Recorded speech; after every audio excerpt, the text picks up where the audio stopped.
Γεια σας, είμαι η Ντέμπι και καλώς ήρθατε στο κανάλι μου.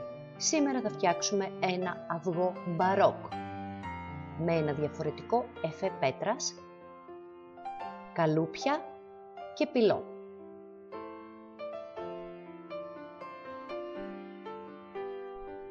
Θα φτιάξουμε αυτή την καταπληκτική υφή μόνο με τη χρήση χρωμάτων κυμολίας και σκόνης.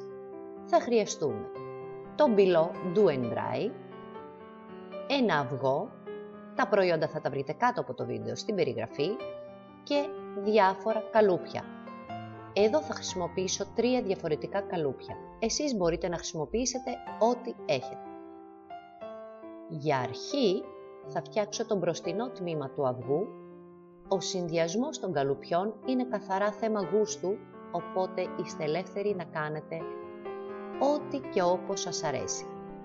Ένας εύκολος τρόπος για να βγάλετε τον μπυλό από τα καλούπια σας είναι να πατήσετε καλά τον μπυλό μέσα, με τη βοήθεια ενός πλάστη ακόμα, αφαιρείτε το περίσσευμα με μια σπάτουλα, πατάτε ξανά τον μπυλό μέσα στο καλούπι, το γυρίζετε ανάποδα και απλά αφαιρείτε τον μπυλό.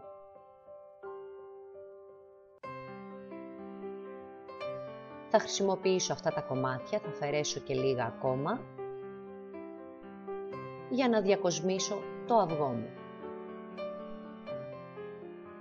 Κολλάω τον μπυλό πριν στεγνώσει με κόλλα χειροτεχνίας. Χρησιμοποιώ τη Hobby Glue Express.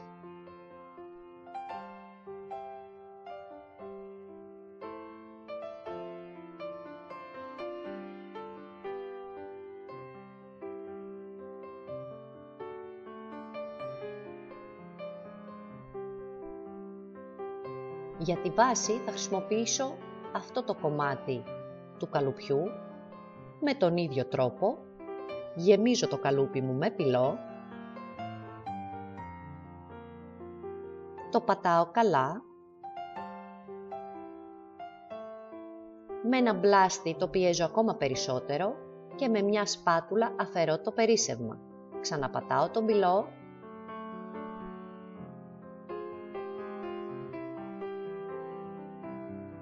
και το γυρνάω ανάποδα έτσι ώστε να αφαιρέσω το πυλό από το καλούπι μου. Ξανά την κόλλα, τη Hobby Glue και κολλάω τον πυλό επάνω στην επιφάνειά μου.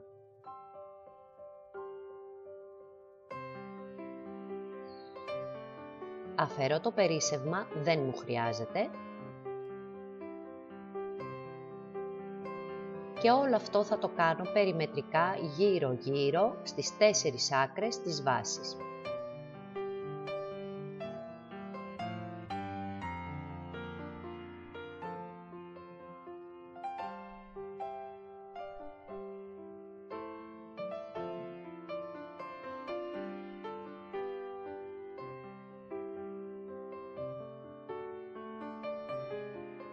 Θα αφήσω τον πυλό να στεγνώσει πάρα πολύ καλά, τουλάχιστον 24 ώρες φυσικά.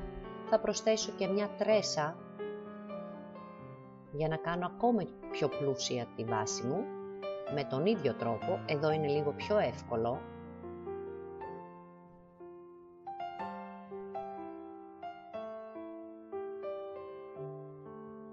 Αφαιρώ τον πυλό από το καλούπι και το κολλάω στο σημείο που θέλω.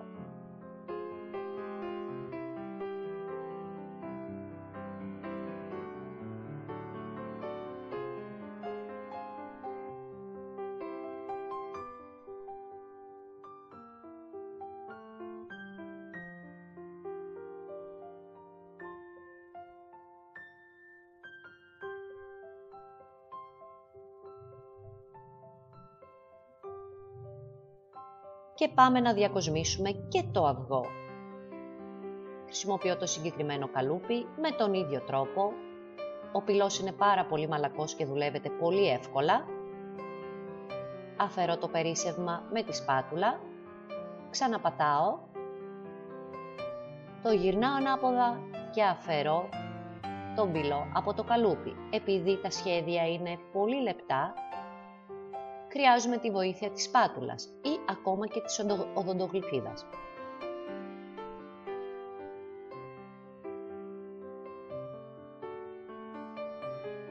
Είπαμε, ο συνδυασμός είναι καθαρά θέμα γούστου. Εγώ θέλω να δώσω μια πιο μπαρόκ αίσθηση στο αυγό μου, οπότε κάνω το συγκεκριμένο συνδυασμό με τα καλουπάκια.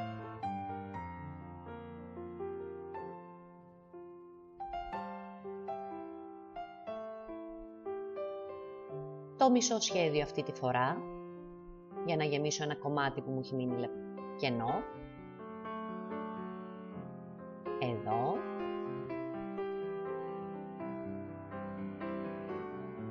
Ένα μικρό φιωγκάκι. Μπορείτε να κάνετε ό,τι συνδυασμό θέλετε, αρκεί να έχετε όρεξη και διάθεση και υπομονή.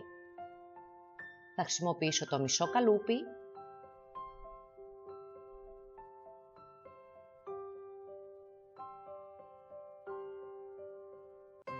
Και θα το βάλω ακριβώς εδώ.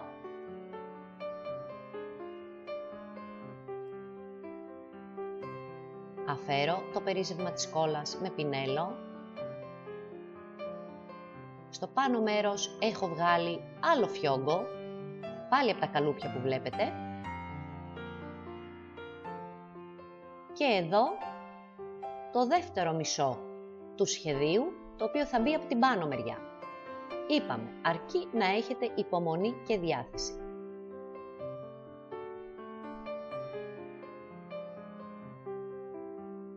Αυτή είναι η βάση μου, τώρα που έχει στεγνώσει, και αυτό είναι το αυγό μου. Και τώρα θα περάσουμε στο κυρίως θέμα, που είναι το βάψιμο. Όλα και τα δύο κομμάτια θα τα βάψω με λονδίνο. Ο πυλός πρέπει να έχει στεγνώσει πάρα πολύ καλά, γιατί πρέπει να το βάψετε πολύ καλά όπου υπάρχουν σκαλίσματα.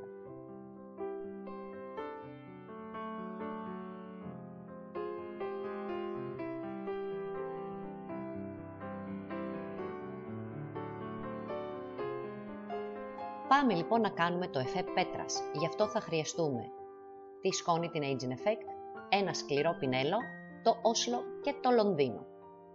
Και το αποτέλεσμα θα είναι αυτό. Μια βελούδινη ανάγλυφη όψη. Εφαρμόζω το όσλο με ταμποναριστές κινήσεις και πριν στεγνώσει πασπαλίζω με τη σκόνη. Δεν θέλω να πάει παντού, μόνο σε ορισμένα σημεία. Πατάω με το δάχτυλο και ξανά με χρώμα, έτσι ώστε να σταθεροποιηθεί η σκόνη επάνω στην επιφάνεια. Εάν θέλετε να σκουρίνετε σε ορισμένα σημεία, χρησιμοποιείτε ξανά το λονδίνο. Και μας κάνει το ανάγλυφο που βλέπετε και μια βελούδινη υφή. Συνεχίζω τμηματικά και το κάνω σε όλη την επιφάνεια. Όπως βλέπετε δεν καλύπτω παντού το σκούρο χρώμα από κάτω. Αν ωστόσο καλυφθεί, μπορείτε πολύ απλά να το εφαρμόσετε από πάνω. Μην ξεχνάτε να πατάτε τη σκόνη. Η σκόνη έχει την ιδιαιτερότητα να φουσκώνει το χρώμα. Σε συνδυασμό λοιπόν με το χρώμα και τη σκόνη, στα σημεία που έχει πέσει η σκόνη θα έχετε το ανάγλυφο που χρειάζεται για το εφέ πέτρας. Και μπορείτε αυτή τη διαδικασία να την επαναλάβετε όσες φορές θέλετε, αρκεί κάθε φορά να στεγνώνει πολύ καλά η πρώτη στρώση.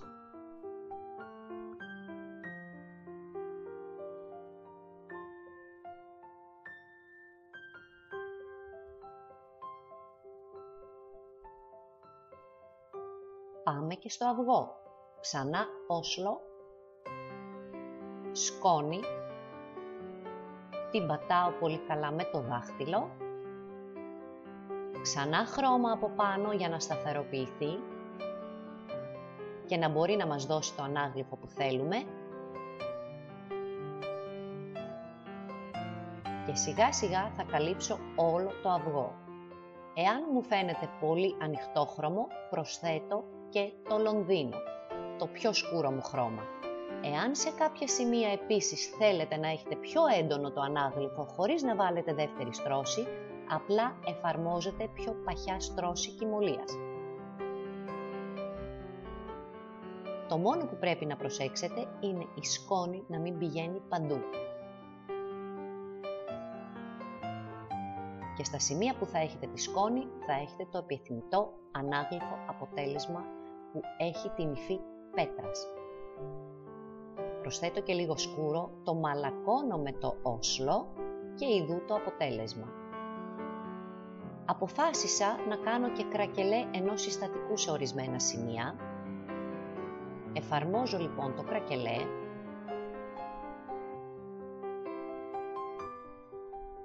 Γιατί θέλω να φαίνεται ακόμα πιο κατεστραμμένο, ακόμα πιο παλιό.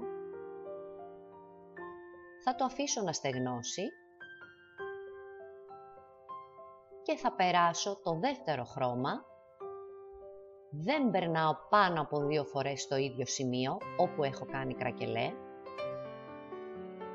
Σκάει πάρα πολύ γρήγορα το κρακελέ, ήδη φαίνεται και θα προσπαθήσω τώρα να κάνω το υπόλοιπο εφέ μου χωρίς να πατήσω πάνω στο κρακελέ με χρώμα.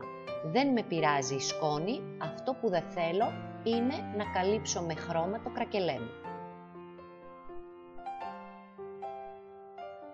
Κάθε φορά λοιπόν που εφαρμόζετε το χρώμα, πασπαλίζετε με σκόνη και το πατάτε πολύ καλά με το δάχτυλο. Και ξανά χρώμα για να σταθεροποιηθεί.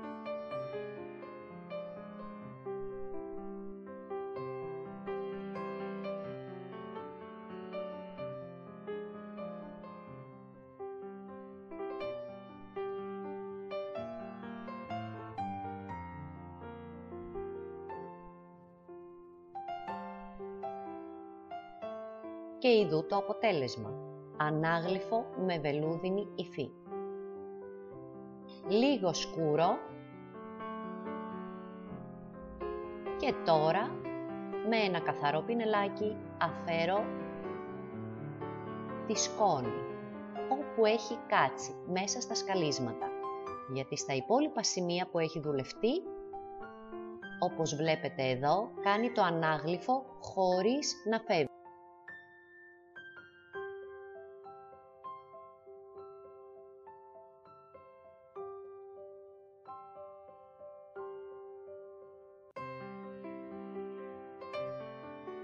Και τώρα πάμε να κάνουμε παλαίωση με κεριά. Θα χρησιμοποιήσω το διάφανο κερί, το μαύρο κερί και το λευκό για να φωτίσω ορισμένα σημεία. 3 διαφορετικά πινέλα, ένα στρογγυλό για το διάφανο και μητερά για τα έγχρωμα κεριά.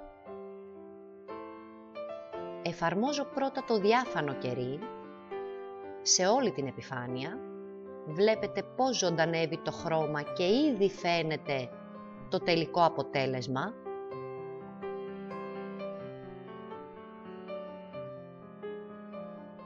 Χωρίς να χάσει το ανάγλυφο που μου έδωσε η σκόνη.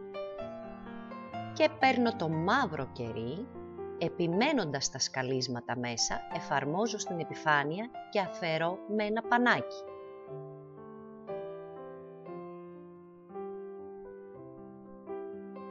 Και αν θέλω να φωτίσω, φωτίζω με το λευκό κερί.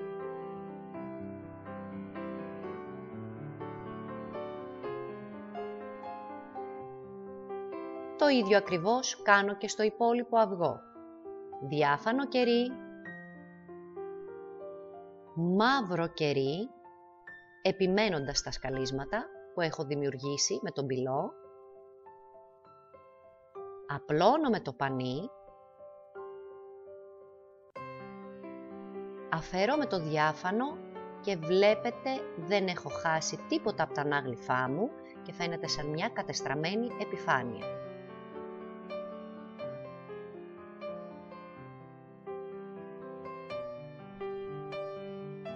Εφαρμόζω το μαύρο κερί επιμένοντας να μπει στα σκαλίσματα, το απλώνω με το πανάκι μου και αν σε κάποια σημεία έχει κάτσει υπερβολικά το μαύρο, το αφαιρώ με το διάφανο. Έχω πει πολλές φορές ότι το διάφανο κερί λειτουργεί σαν γόμα για το έγχρωμο κερί.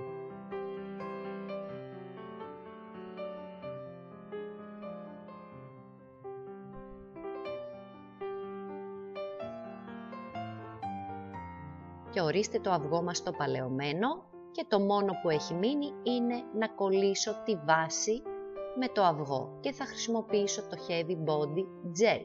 Είναι μια διάφανη πάστα κόλλα η οποία κολλάει βαριά αντικείμενα μεταξύ τους.